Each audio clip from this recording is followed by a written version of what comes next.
Hare Krishna, our great fortune once again to hear His Holiness Bhakti-Vinashak Narsingh Swami Maharaj on Sri Ishopanishad addressing to all the Bhakti-Shastri devotees in Sridham Mayapur, and this is day 5 of the session, and today is 24th of January 2014. Hare Krishna. How do we see everything? Quality one with the Lord. Oneness, right? There's a oneness there between the Lord and the living entity. And we spoke about that oneness is different from the Mayavadi oneness. The oneness is service. That we all have the desire to serve. Everyone wants to be the servant. The Lord also wants to serve the devotees. Yoga Kshema Vahamyaham. The Lord is providing for everyone. The devotee wants to give service. Krishna also is giving service. So this is the relationship between the Lord and His devotees. So we spoke about these things. We spoke about the oneness. We spoke also what were some of the qualities of the Lord which were described, how the Mahabhagavad, such a person must know, in fact, the greatest of all, who is unembodied. Unembodied, yes. He has no body, right? He doesn't have a body. Spiritual body. Yeah, he has a spiritual body. He has a transcendental body. What else did he say about reproach? Beyond reproach? Means we can't find any fault with him. We can't criticize, can't condemn him for anything. But people do. Why? What is the criticism of Krishna? What has he done? He enjoys with the young girl. Right, he goes off with the young women in the forest. He's Gopi Janapa, Kunja Bihari, right? Kunja Bihari, Prabhupada. The devotees were all shocked when they heard Kunja Bihari, ooh. The devotees were, ooh. What is this? Going into the forest, enjoying in the bushes of Vrindavan. What kind of God is this? He is Apapavidam. Sin cannot touch him. Right? We gave the example. The sun shines everywhere. The sun shines even in the toilet, even in the filthy place. It purifies all the obnoxious things. Everything becomes purified by contact with Krishna, right? Can you give some example?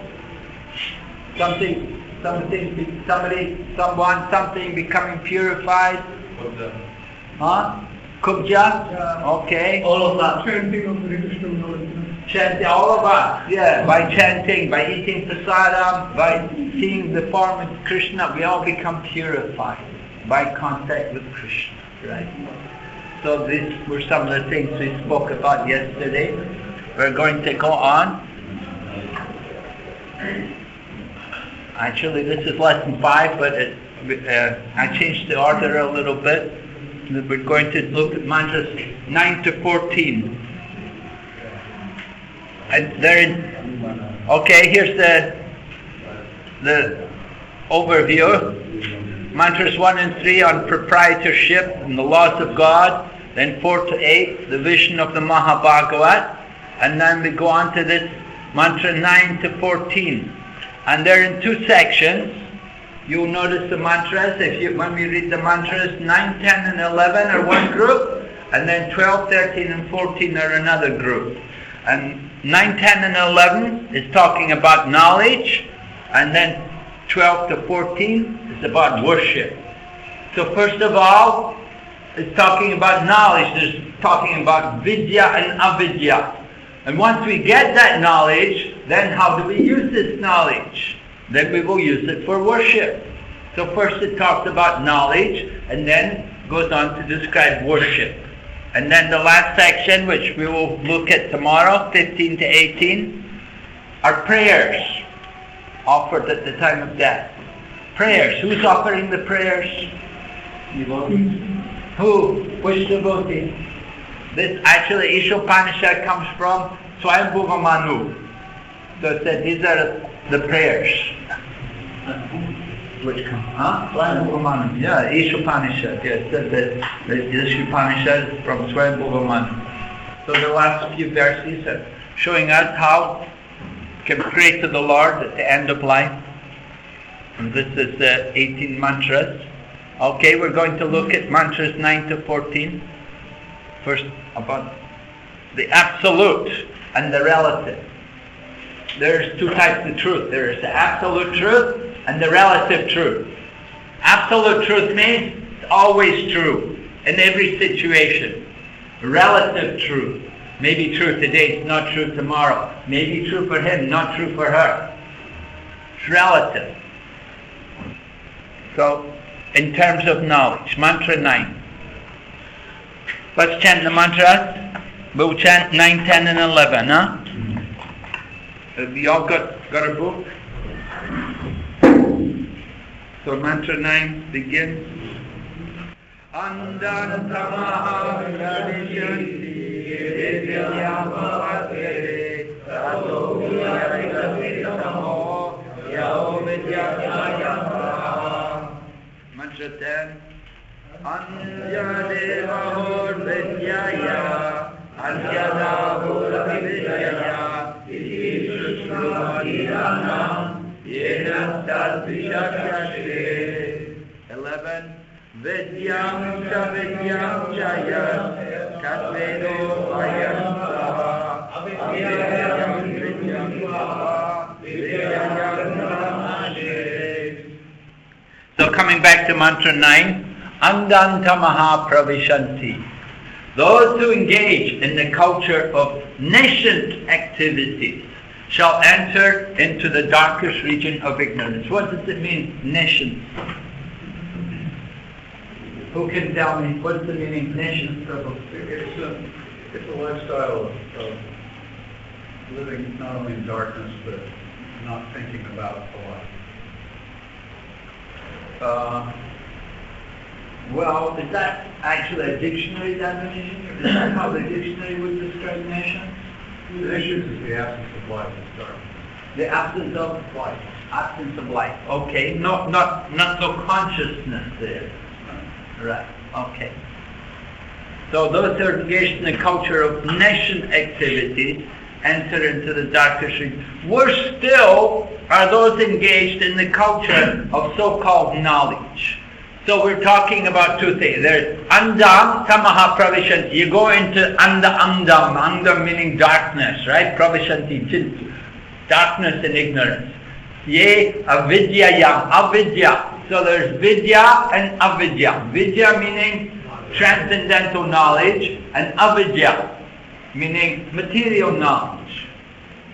These two cultures are being described. And it's saying that it's even worse to cultivate so-called knowledge. What is that so-called knowledge? That is this culture of avidya. So, Prabhupada's purport here is very important for us. He says this mantra offers a comparative study of vidya and avidya. Avidya, or ignorance, is undoubtedly dangerous. But vidya, or knowledge, is even more dangerous when mistaken or misguided. This mantra of Sri Ishopanishad is more applicable today than at any time in the past. Modern civilization has advanced considerably by the field of mass education. But the result is that people are more unhappy than ever before because of the stress placed on material advancement to the exclusion of the most important part of life, the spiritual aspect. So Prabhupada is identifying the cause of the problem in the modern civilization. We can see nowadays that more and more people go for higher education. It used to be very rare that people would get into university. There were only a few colleges. Very less common, very small percentage of people who get higher education. But nowadays it's much more, much bigger numbers of people going to universities. Here in India, in America, in China. I've seen China, so many new, in England also, I know so many new universities come up, and they have so many more subjects as well. Subjects I've never heard of, you know. What? You're doing a degree in what? You know, you just wonder, I never heard of it, you know. So, this is modern education. And people give so much importance on this education. They will borrow money from the banks, and they will send their children. They send their children overseas to get their education. So many Indians have gone to China to get in medical college because there's not enough schools in India to get to study medicine. So they go to China, they study in China, and people in China, they go to America or Australia, you know, they want to study there. And then you've got people in India, they also go many places too. They like to go foreign countries to study. They don't just go to China, they will go wherever they can get in. So I know Malaysia, the young people there they want to study medicine. There's not enough places. They will go to Russia. They will even learn Russian. They will go to Indonesia to study medicine because Indonesia has also colleges. And then some of them, they go also to, like most places, Russia, Czech, Ukraine, these kind of places. Wherever they can get a place. And they borrow money, a lot of money, and they'll pay it back for the rest of their life. Just to get this so-called education. Means so much. So, Prabhupada is explaining here about education. He says, you know, modern civilization is advanced, but the result is people are not happy. They get this education. Does it mean that people are happier? That they're actually happier because of this? Rather, he says, they're more unhappy than ever.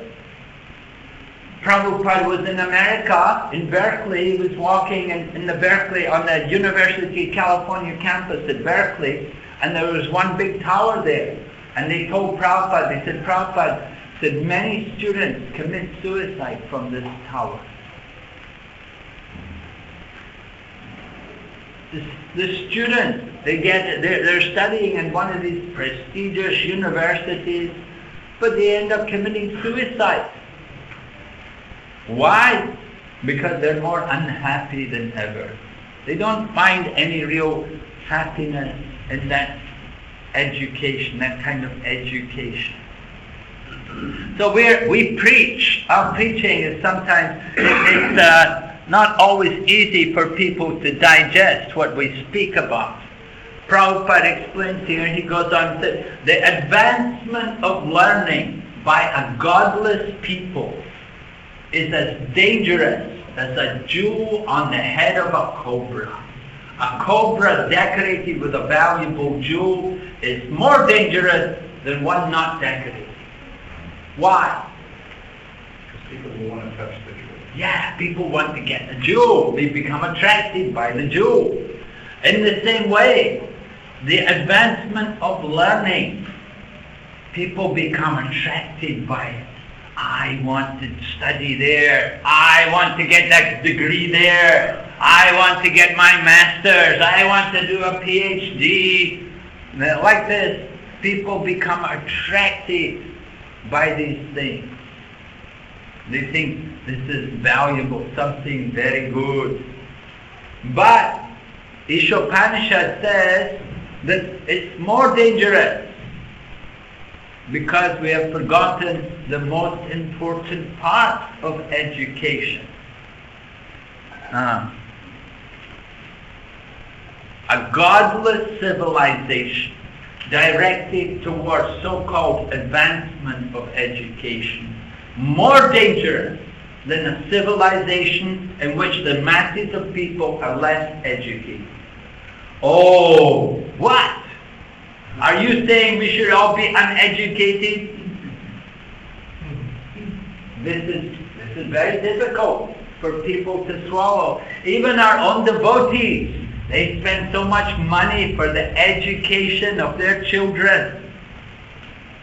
What did Prabhupada say about universities? Slaughterhouses. Why? Teach you how to eat, perspective. Yeah. Young people may have good qualities before they go to university. But after they've been in university a little while, wow, forget it. They've learned all the bad things. Prabhu, preaching on college campuses, I started to understand that people accomplish so little in their lives, actually. And once they get a good education, not particularly, I don't mean good education, once they get the knowledge from an education, they've accomplished something. And they want to hang on to it because they really haven't accomplished anything in life, and this is a milestone for them. And so what the devotees are doing is the greatest accomplishment. And we feel very empowered by that. So when devotees go to college, they already have a feeling that they've accomplished something very great in their life. Education is sort of a supplement. But the slaughterhouses that are college, they've gone without accomplishing anything. They have no milestone marker in their life. And so they don't understand, they don't want to think about who is the proprietor of everything. They're not in denial of it, they just don't want to think about it, because that takes away from focusing on the big accomplishment they've made, and they want to carry that accomplishment forward. And so in preaching, we try to put underneath that foundation of their education that there's something greater you can accomplish that will greatly facilitate the rest of your life in addition to this knowledge you have, and try to supplement that major accomplishment that you have. Yeah, certainly it's true. You go on a university campus and you find the students, they're not satisfied people. They're not happy people. They're among the most dissatisfied, the most frustrating people. They're working trying, they have to apply a lot of time and energy into taking classes, going through courses, doing papers, submitting work and taking exams and all that. A lot of stress, a lot of competition. Doesn't make them very comfortable, not very peaceful. And they have no proper education, how to live, student life. They become addicted to so many bad habits. When I was at university, I remember they had a student union, and every weekend there was a competition, beer drinking. Who could drink the most beer in the quickest time? And every week the people who won it were the medical students. Yeah, the medical students were winning every week. And what university was it? You went to college in the UK? In the UK, in Edinburgh. That's not a party school. Huh? That's not a party school, really. That's a very serious school. Well, anyway, that was the mood. So, we ask you, how would you present this kind of statement to a modern audience? You know, if we openly say like this to people, you know, are people going to go for this? I mean, our own devotees, I know most of our own devotees, you know, their kids are all in college. They're all of, you know, the wealthy people, they'll pay for their kids to go to college. Send them overseas, send them to America, send them to Australia, send them to England. They're all doing it. Very important. They got to do higher education, got to get educated. But we're saying this modern education is more dangerous. It's more dangerous. It's better that people are less educated. You know, in Chaitanya Lila, Jagannath Mishra didn't want Lord Chaitanya to get educated, right? Why? Yeah, because his big brother had already gone off and took sannyas, and he thought maybe Nimai will do the same thing. So better he stays at home. We don't want him to get educated, because he'll realize all the miseries of the life, and he'll want to take sannyas also. But then the neighbor said, no, you can't do this. This is not fair. You got to give him a chance. So we're preaching to people today. Prabhupada wrote this book many years ago. In Prabhupada's time, it wasn't, education was there, but it's much more today than it was 40, 50 years ago when this book was written, when Prabhupada wrote this purport. Much more emphasis on education today than ever. And we're saying that it's better to be less educated. Better they go to Bhakti-Vidya Purna Maharaj's Gurukula and clean the floors and polish the brass and do the seva in his ashram than learn what they learn in the university. Are people going to go for this? Can we just openly talk like this to people?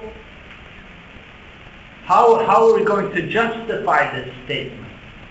Bye. We said that we give them a choice, either international school. Go to the international school. Yeah. And then after international school, then where do you go? I know my youth, Yeah. my age, Yeah. hardly anyone is here. Like they continue their studies, they went back to their country. And then? I don't know what's happening now. Well, we can explain them that today's study in universities and schools, they just learn some theory, they just give some information, while in the Gurukul Bhakti-Shastri Maharaj they teach the children to have character, to have qualities, and they become people very, very high. They can become very, very high persons. While in the schools, they don't learn any of these things, like good qualities, good character, how you can behave, how you should behave, and that's why kids become drunkards and takers. Yeah, maybe that's why we can start. Yeah. Yeah, it happens, certainly. The kids go, they're not at home anymore. They've got some money, the parents got to give them some money, and peer pressure, the other students say, okay, we're going to the bar, you're going to the club tonight, you're coming with us. And they all go, and they all drink, and they all get drunk together. We can say to people, look around what's going on as a result of modern education, based on the values which science cannot really prove, based on external values, and people are unhappy. So look around what's happening with our current culture. And as an alternative, we can offer them to build, our own culture based on other values, other types of values, and we can give examples of different, different cultures, not cultures, different, how they call them, the societies, village societies. For example, there's a Krishna village in Hungary, or in Australia or something as well. So we can give example of what is the alternative, how they can live on it. And maybe we can switch gradually. Yeah, we definitely want to make people aware of the higher qualities in life. Alright, last night I read Mantra 11, whereby it said that wisdom and knowledge goes side by side. Yeah. So I'll tell them in universities or in schools, they should get religious studies and material studies go hand in hand, so that when you get knowledge of God, you can apply it in your life. After school, you can live a good life and is that to education? Yes, it's a good idea. We want to balance the two sides, two aspects of life. We give importance that young men need to be trained. Well, everyone, not only men and women, they need to be trained for householder life. That most people are going to be married, they're going to be householders, they're going to have families. But we see today in the modern society that family life is terrible. There's so much divorce, there's so many social problems. We want to train people for entering into family life. What is the proper training for family life? For a man, it is brahmachari. They should be trained as a brahmachari first, and then they will be much better qualified for householder life. A girl has to be also trained in chastity. Then she can be a good wife. When you have qualified men and women, then you can have good, stable family life and good quality children. So actual education begins like that, training people in brahmacharya, at least for the men.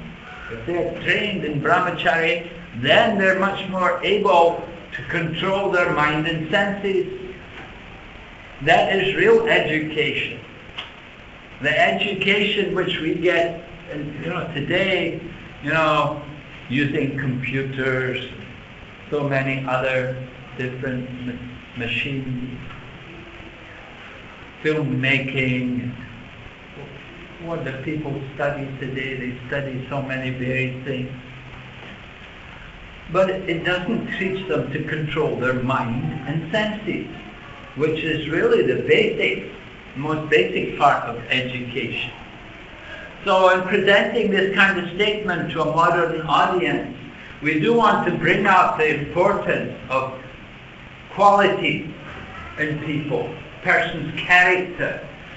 What does the word education mean? Education comes from the word educare.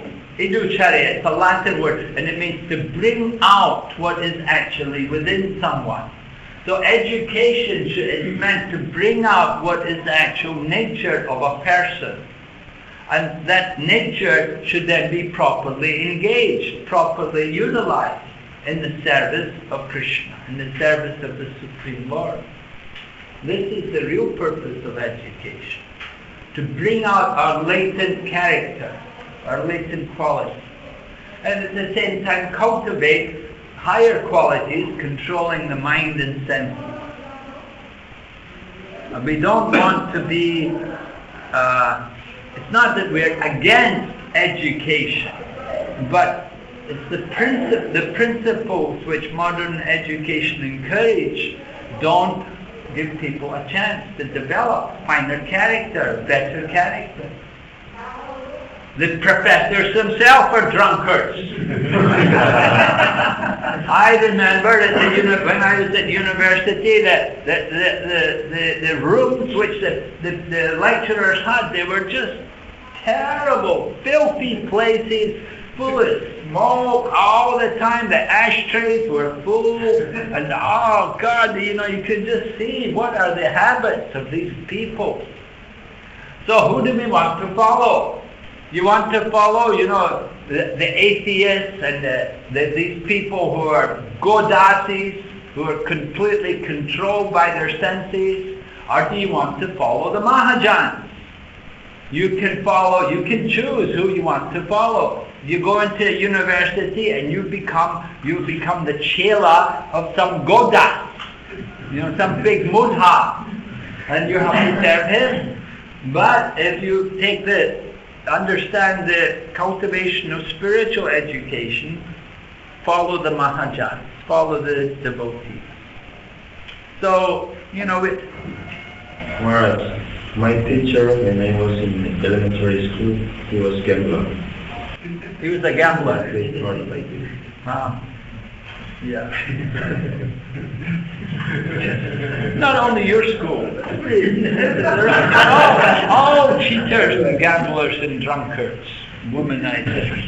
So that's the other side. They may argue, but you look around. There's such a big competition. How are you going to survive if you have that experience?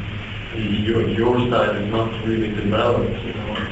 What you're giving an alternative, which is not gonna, make us flow of water, so they can drown with that alternative. Okay, anybody like to deal with this? Prabhu is arguing that, well, if we don't get education, how will we be able to develop? How will we make a job? How will we get a living?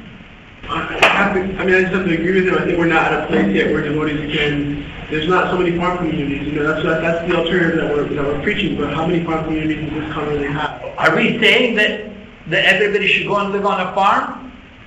No, doesn't mean everybody has to go and live on the farm. Not everybody's going to be a Vaishya or do that kind of work. Prabhu, the mind of a 17, 18, 19, 20-year-old is always thinking in the back of their mind, there's something larger going on in the world. I'd like to know what it is. They're always thinking that way. In fact, we can all relate to that, being young kids and thinking there's some bigger picture here. And in the Western world, in America, on the campuses, right at 100% of the people will not give up their education for this message. They won't do it. They will stay on course for their education. So what we've tried to do is present to them anger, lust, and greed, and the effect that that has on their life, and try to spur them to start thinking in the way that we think. And eventually what we've ended up with is many, many people have started down the road of Krishna consciousness in a very humble way, but they're not going to give up their education. But what we've been able to do is we've been able to get them to start thinking about it. And once they start thinking about it, it answers your question because they want to know more. Because now that question of there's something bigger in the world going on here. Well, we have the answer as to what is actually going on. And they won't get that answer in school ever. They can only get it through us. I would like to also say in reply to your question that even you have a degree, are you guaranteed to get the job? Do you think just because you have a degree you're going to walk into a big corporation, everybody will give you a job? Not at all. What you have to do, you have to go and beg. Prabhupada talks the doggish mentality. My dear sir, please give me a job. I will be a very good dog for you. That's what happens after graduation. There are so many degree holders. They don't have jobs. They're unemployed. They're looking for work. It doesn't mean just because you're educated with some diploma, some degree, big qualification, that you're going to have a good job. You're going to be successful in material life. There are many uneducated people who do very well in business, make a lot of money. Radhakun's brothers, right? Your brothers. Are they well-educated people? No, but they make a lot of money. They have a good business, right? They have a shop. They do very well. It's no guarantee. Don't think just because you're educated, you're going to get everything. Everybody will fall at your feet and beg you, please come and work for us. No way. Prabhu. Maharaj, what I experienced, many students have this mentality. First one to have this competition mentality. Second one, the family pressure that you have to get this degree or you have to do this. What I see here. And third thing is to maintain the status quo and to get more position, more riches. That's why they are making this effort to get a degree. Well, yeah, certainly family pressure. That's the family of devotees. We hope it won't be so bad. Even devotee families, they're also conditioned in this way. But we have to have faith in Krishna that according to our karma we will get. If you're meant to have it, you will get it. I know quite a few devotees. They were brahmacharis. They were doing book distribution for a long time, and then they decided they want to get married, and they got a job, and they made money. They didn't have any problem. They didn't have a big education. They were brahmacharis. They were book distributors. But when they needed a job, They managed to get it. Their karma was there. They got the, they could find a job. They could make money.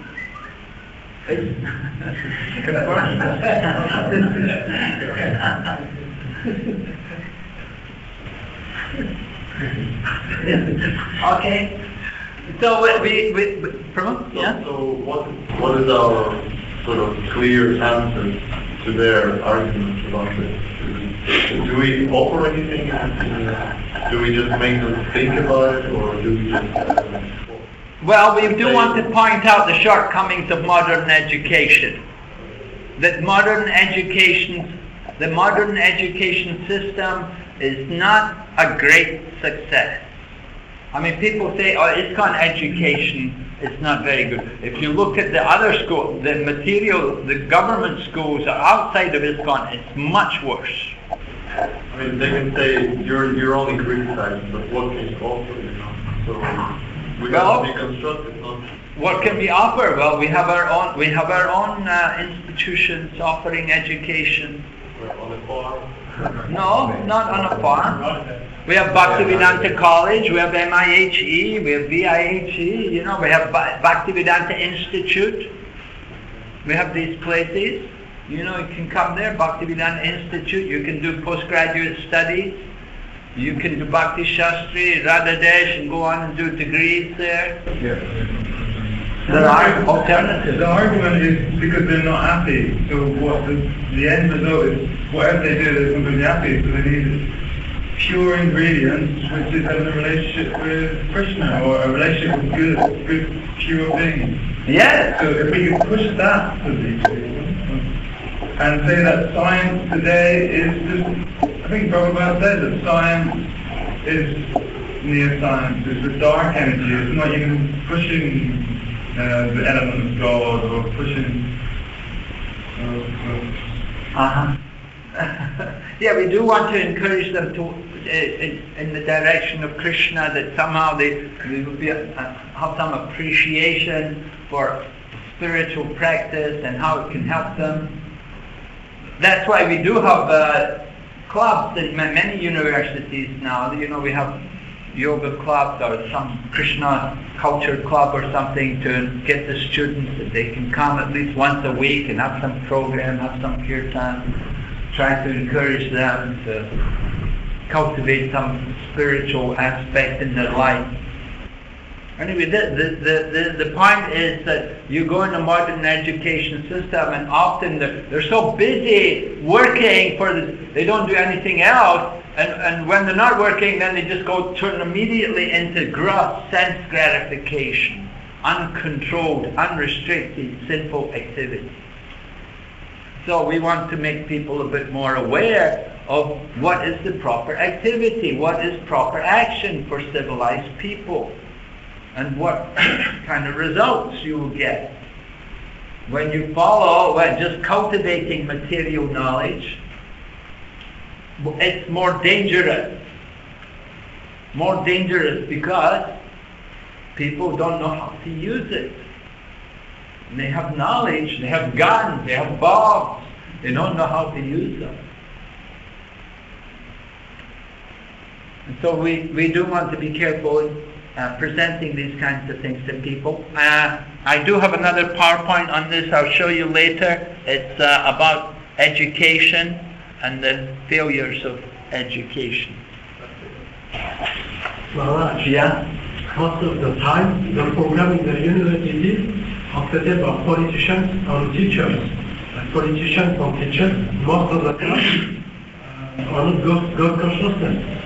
They don't trust in God. That's the problem. So it's That's right. the best thing to do is maybe just to convince a little bit the politicians, the teachers, to be a little bit more God consciousness in this way.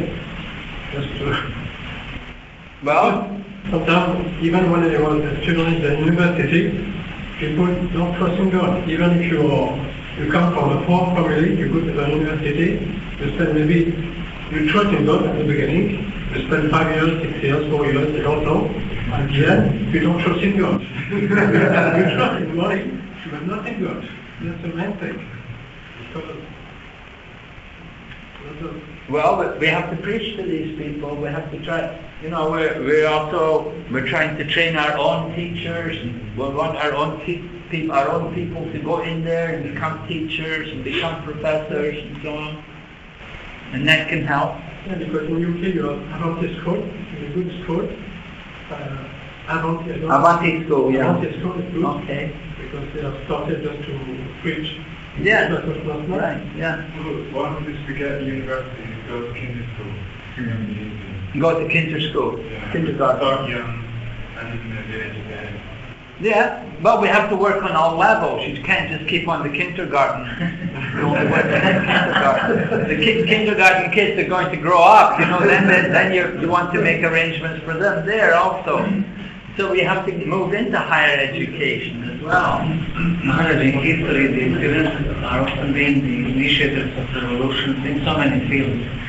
And probably we also can present our movement as a movement of revolution, as the movement of Sri Krishna Chaitanya, who came to make some benefit for all humanity. We can also preach like this to all people who can listen and hear the message. Well, Prabhupada spoke like that when he came to France.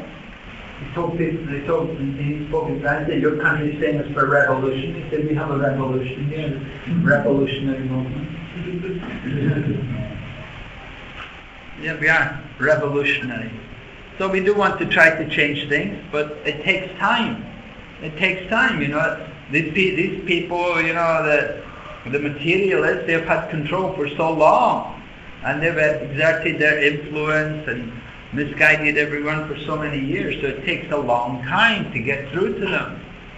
Just like I know Rasamandala told me in England when they were establishing Avanti school that they had a hard time talking to the people who were teaching religion. That the people teaching religion couldn't believe that in Hinduism there's God. They thought, they thought what in Hinduism they also have God. They thought they only have impersonalism. It's all impersonalism. They didn't know that there's actually a personal God also within the Hindu culture. And so they had a hard time just, educating people. That's why Prabhupada said we have to distribute the books. More and more books. And people will learn. People will start to understand. I remember as a kid, I was looking at Ramakrishna and Vivekananda in my library. In this little town where I grew up, they had Ramakrishna, Vivekananda books in the library. I was looking at these books and seeing, and I knew about these people before I ever became a devotee, because their books are everywhere. They've got in everywhere, and people pick them up and read them, and they get influenced. So it's hard work. It takes time to get through to all these people. We'll go on to Mantra 10. The wise have explained that one result is derived from the culture of knowledge, and a different result is obtained from the culture of nations. Right? So vidya and avidya, you get a different result. Sounds very logical to us, doesn't it? Yeah, well, what's special? Well, very clear. But still, we were talking yesterday, there's this common saying that all paths lead to the same goal. Right? The Bengali, yatamat tatapat. That all the paths are going to the same place. And this is what people are thinking. They're believing this. They're thinking it's all one. It's all the same. But here's very clear. One result. You do one thing, you culture vidya, you get one result. You culture avidya, you get a different result. It's not all the same. How do you culture knowledge? In the purport Prabhupada has listed from the 13th chapter of Bhagavad Gita, the 18 different items of knowledge. One should become a perfect gentleman. Learn to give proper respect to others. In Bhagavad Gita, how is it described? Huh? I'm not hearing. Vidya Vinaya. No, that's not It's from 13th chapter, Bhagavad Gita. 13th chapter. Amanitvam madambitvam, right? Meaning? Humility, pridelessness. Yes, right. One should be like that, give proper respect to others. Lord Chaitanya also teaches us in his prayer, right? Trinadapi sunichena amanena manadena. Offer all respect to others and don't expect any respect for yourself. This is Chaitanya Mahaprabhu's teaching. The same thing. This is culture of knowledge. Vidya. Amanitvam madambitvam. Humility, pridelessness. We want to cultivate these qualities. These are qualities of knowledge. And this knowledge brings us to devotional service. Bhagavad Gita 13, verse number 8. Prabhupada writes, however, in the modern society, even a boy thinks himself self-sufficient, pays no respect to elderly men, due to the wrong type of education being imparted in our universities. Boys all over the world are giving their elders headaches.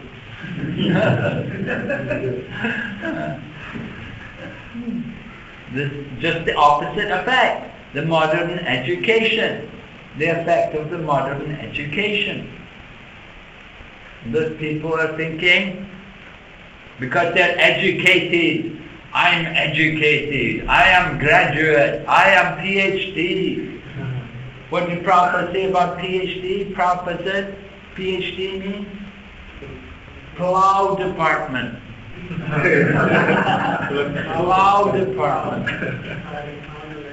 M.A. Master of Avidya.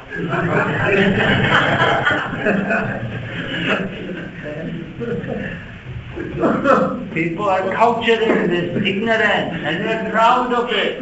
They're proud of their ignorance. They're thinking this is their qualification. Yeah, they're so full of themselves, so full. I am educated. Educated in all nonsense. Right? So this is the problem. We do want to expose this to people. We want people to appreciate what is real education.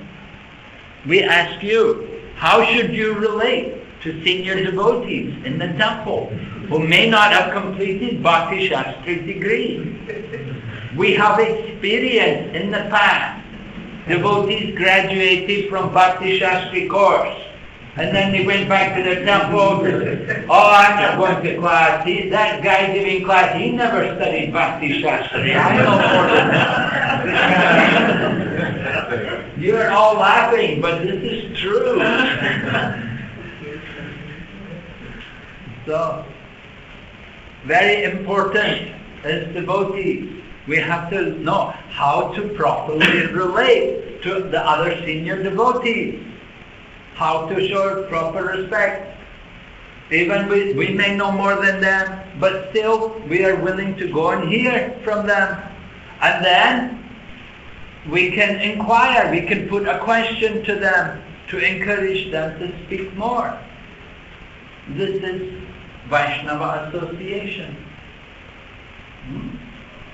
In Bhagavad Gita, Matchita Matgatapana, Bodhayantas Parasparam, Katayantas Yamam Nisyam Tushyanti Charamanti. The thoughts of my pure devotees dwell in me, their lives are surrendered unto me. They derive great satisfaction and bliss, enlightening one another and conversing about me. So in the association of devotees, even somebody they may not know so much, but we're willing to hear them, and we can put a question to them so that they will be able to speak more, to encourage them to speak. This is association. So we encourage all of you, don't be infatuated by your Bhakti-Shastri diploma. Don't think I already know everything, I have studied all of this, I know more than that. But be willing to hear and to share we have to give proper respect to the senior devotees. Mantra 11. Going on. Mantra 11. Only one who can learn the process of nescience and that of transcendental knowledge side by side can transcend the influence of repeated birth and death and enjoy the full blessings of immortality. Oh, this mantra sounds very interesting. Gives me the opportunity. I have to learn the process of nescience. Oh, this sounds good. Yeah. Means I have to go out and try drugs, illicit sex, meat eating, and talk. I should go out and try all these sinful things, right? I should learn the process of nescience. Is that what it means?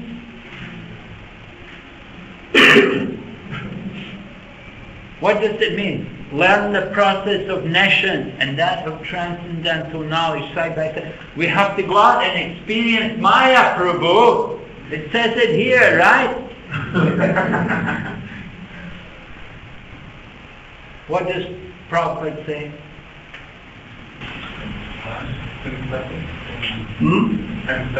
Being empathetic towards...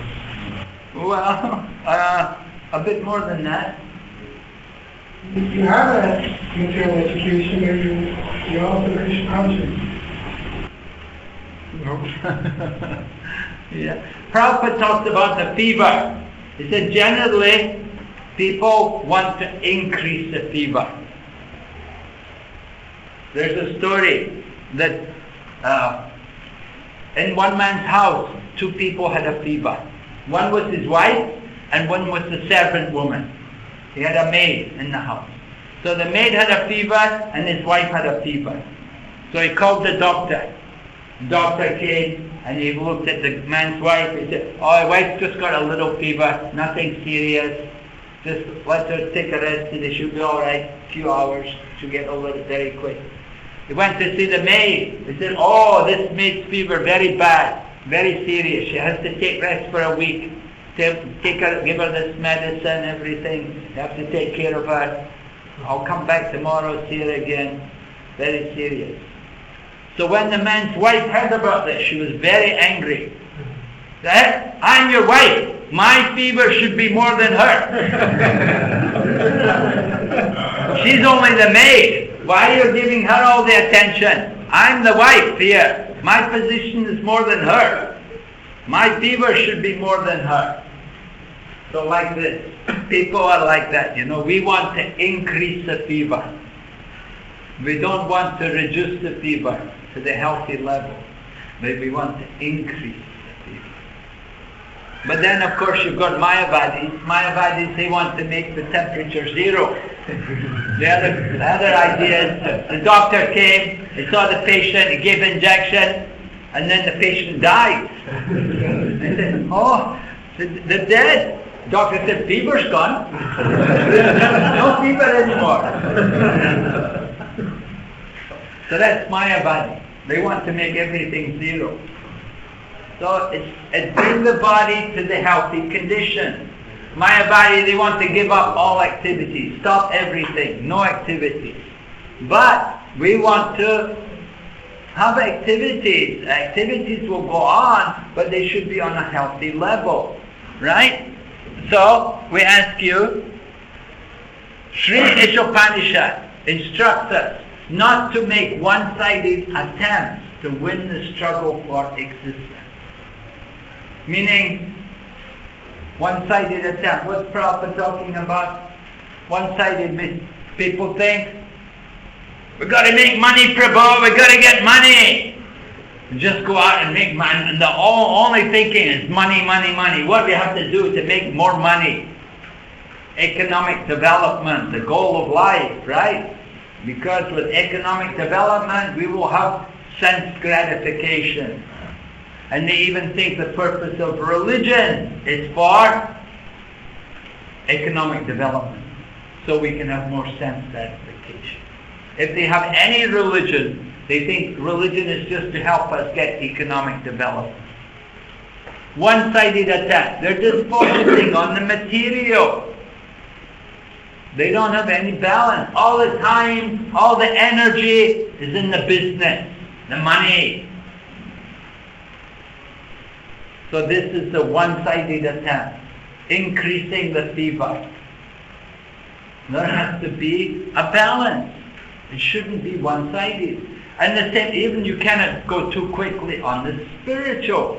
If you try to go too quickly onto the spiritual and give up all the material, that can also be a problem. We have to be ready for that. It takes some time. We've seen many young men, they took up Krishna consciousness, and in a year or two they were also sannyasis, and they were doing everything. But where are they now? So we have to be careful how we progress. Prabhupada says, does not mean all the activities for the maintenance of the body should be stopped. There is no question of stopping activity. We've got to maintain the body, we have to use the body, have to take proper care.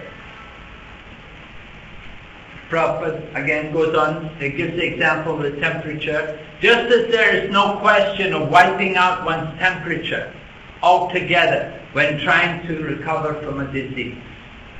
To make the best use of a bad bargain is the appropriate expression. You buy something in the market, then you find out, it's a fake, it's not the real thing. But you bought it. They're not going to give you your money back. Okay, you have to use it. So this body, material body, is like that. We accepted a material body. It's a bad bargain. Why? What's the problem with the body? Temporary. Yeah, old age, disease, death, material misery, so many problems with the body. So it's a bad bargain. But we have to use it. We have to make the best use of it. So the great sages and saints of India have attempted to do this by a balanced program of spiritual and material knowledge. We ask you, how does the process of spiritual life given to us by Srila Prabhupada enable us to achieve a balanced program of spiritual and material knowledge? Maybe you could sit in groups and discuss this together for a little while, and we can have some feedback. Just make some groups. Okay, 5 people here, make a group. 4 people here, 4 people, yeah? Okay, 4 people here, and then at the back row 4. Just sit together and talk about this amongst yourselves. See what you can come up with.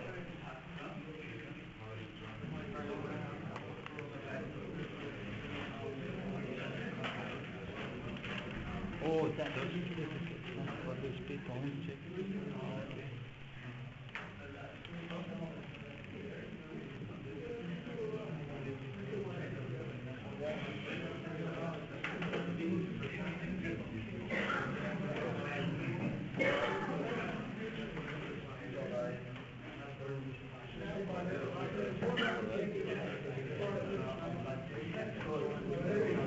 Okay, great.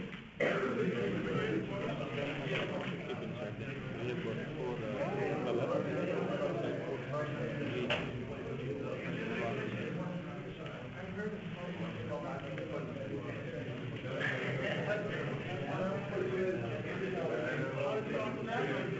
heard sorry and them are just now. Sorry. Sorry and Colombia.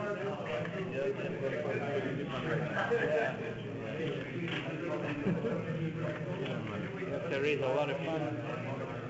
Yeah, I could imagine. We don't have something.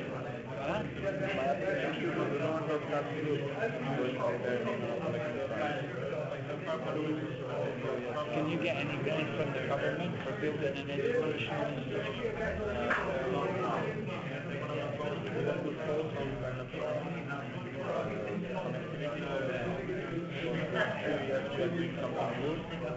Then there is a possibility of getting some grant from government. There is some possibility, but not at this point of time for us.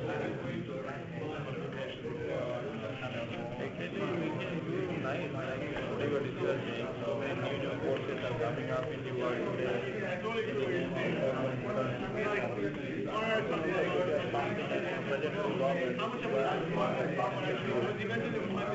Here they have some funds for they call where they used to teach some kids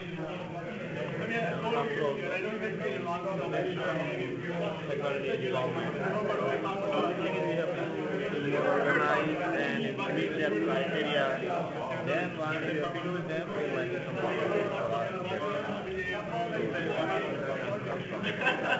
You gotta have some connection.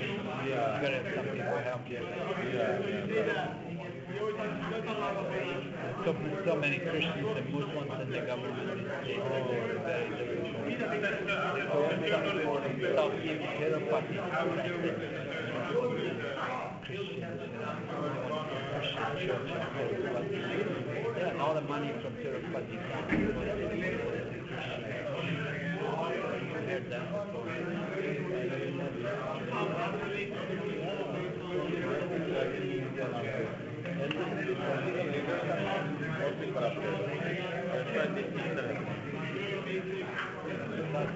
Like that. A lot of Christian Muslims. Personally, we have a person called Modi in India.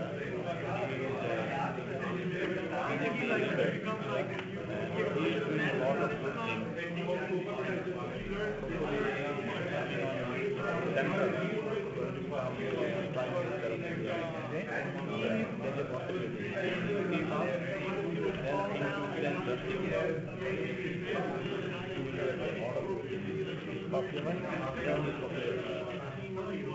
His father was a follower of Bhagavad-Gita. And every day he does all the Prabhupada. And then only he goes for his work. Clean some mercy is there. So then I can bring it to your room. What, there? Yeah. Okay.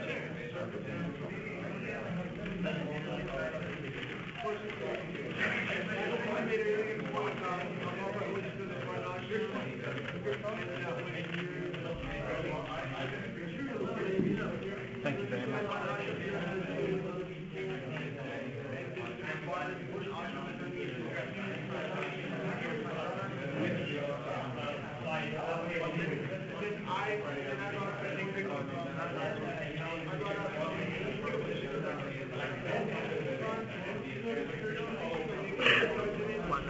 Regarding tolerance, another distinction about suppose one person is tolerating other person's behavior, bad behavior. But the tolerance inside that person, there is some restlessness. Why have I tolerated? I should have told him something. So how to use these type of things?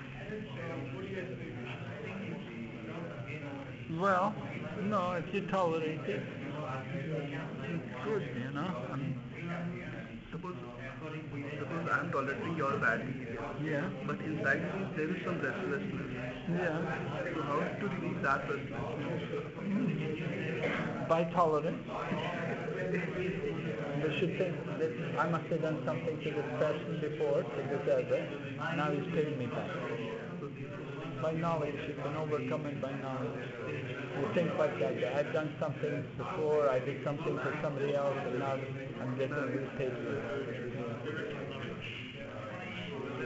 That would be the acceptance. You have to overcome it. Transcendental knowledge. Knowledge helps you to overcome it.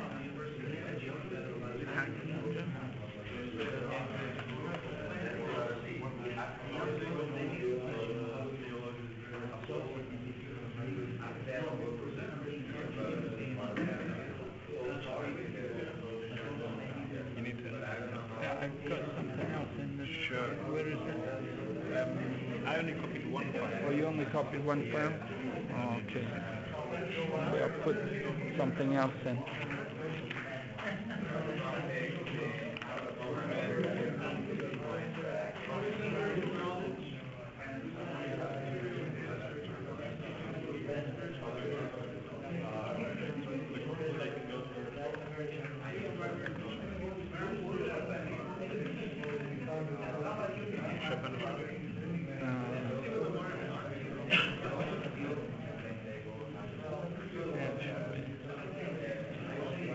Yeah, this one. Race to Nowhere and Real Educate. Those two. Both of them. Yeah. Race to Nowhere and Real Education.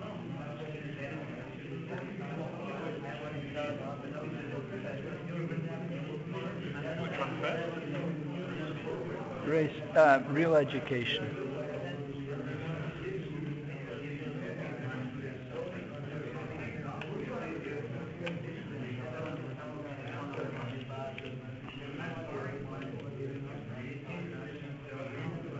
Thank you.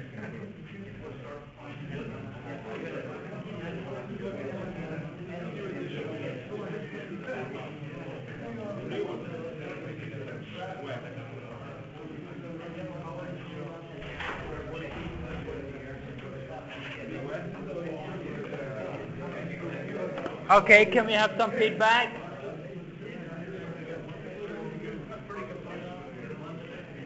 Can we have some feedback?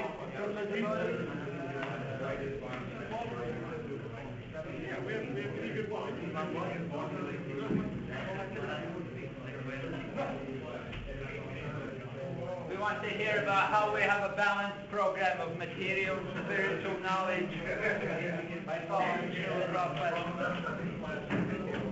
Okay? Handball, you guys ready? Okay?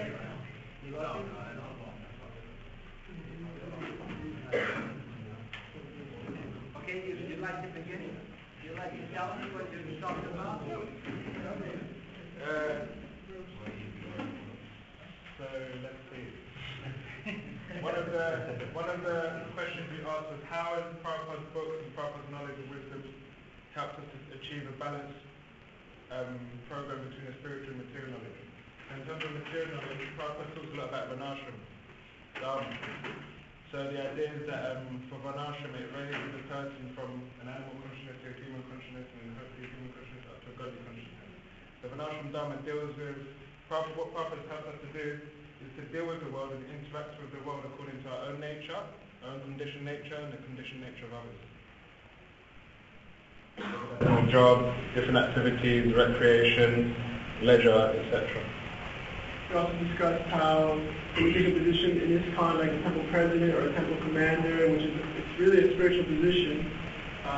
Even in Guru, you learn so much about how to deal with different types of people that are more advanced, people that are less advanced, how to deal with new devotees, how to deal with people that are advancing, people that are falling down. So you learn how to deal with the material nature in a spiritual atmosphere.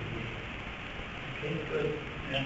Srila Prabhupada also gave us the aim of life, that is the liberation, but also the flame of love for God.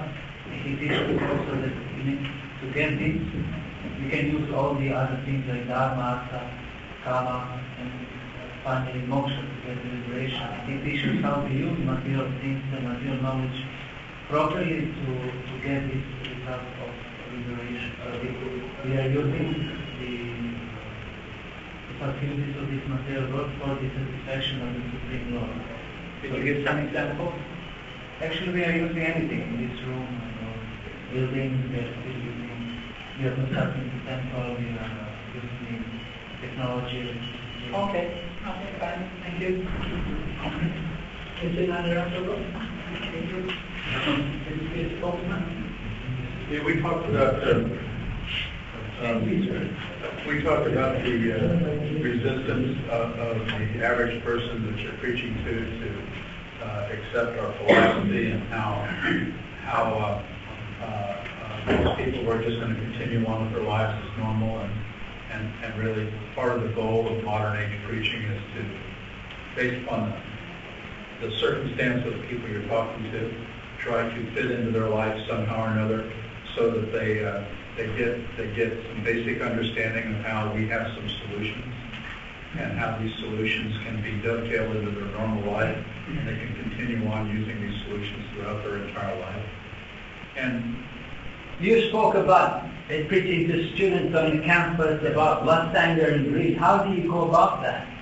Well, what we found, I've been doing every Friday for the last 15 years. I've either been doing the University of California, Berkeley, inside of a classroom, or the University, the State University, Sacramento State University in Sacramento, which was my hometown. So it was every other week I was at one of these two places doing a program. The program would usually last 90 minutes. We'd be given a classroom. Sometimes we wouldn't be given a classroom, but that was kind of rare, because they knew us and they've been going on for 15 years. And what we have is students who are almost universally afraid. And that is almost the common denominator we see among students. They don't know where they're going for sure, but they think they do. They don't know, or they don't think they're actually going to end up with a job in the current environment they have anymore, just as you said. And they're living somewhat in fear. Plus they're angry about this. Plus they're frustrated about this. And they're looking forward to getting out and making a lot of money because they're greedy, and they want to gain a lot of things. And they're also almost universally having a lot of sex life on campus. So lust, anger, and greed really hits a resonant note with most college students. When you explain to them, we understand what you're thinking. And when we explain to them, we understand what you're thinking, every head in the room is going, yeah, that's exactly where I'm at. I'm living in lust, anger, and somewhat greed or lust. How do you get them in the beginning to come? We put up posters around campus, and we've done word of mouth for many, many years. And we're doing this. There's about 30 of us in the United States that are now doing this, and it's been going on for about 15 years. And it's not really under the auspices of any temple.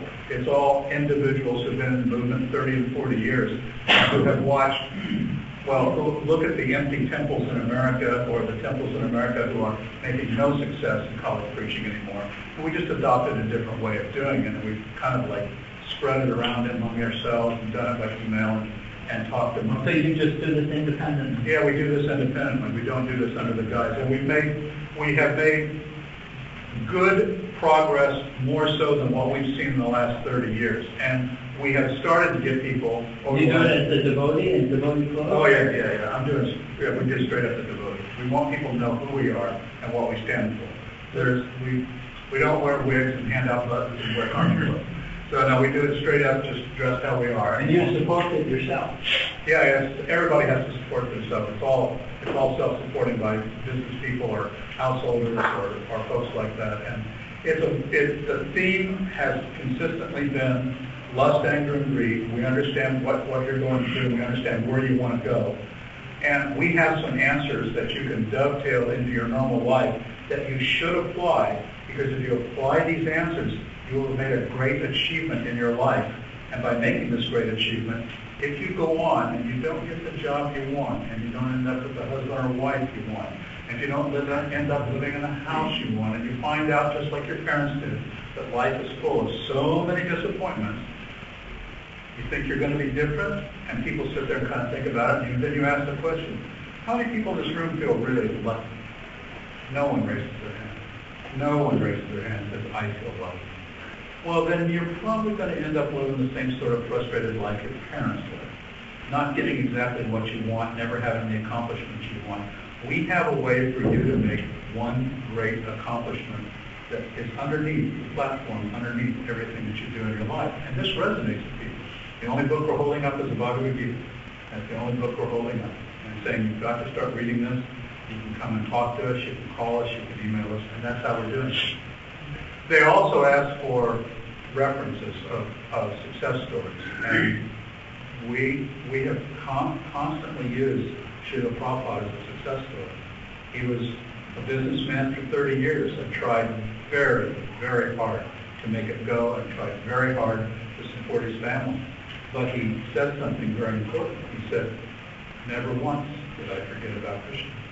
And he made advancing progress in spiritual consciousness throughout his entire life. And there's a track record in doing so. So we try to introduce him to Srila Prabhupada up front as the most important person that they can use as a reference point. And we try to talk about what they're facing in life and how they should deal with that. About building a platform for their life that their university may not end up being a platform for their life. And most college kids are already starting to think, my education is not going to end up being a platform in my life. I'm afraid of that. Thank you very much. Very nice. Anyone else would like to contribute? Anything special? No, it's a little bit. Okay, we'll have a break then. Gayatri break.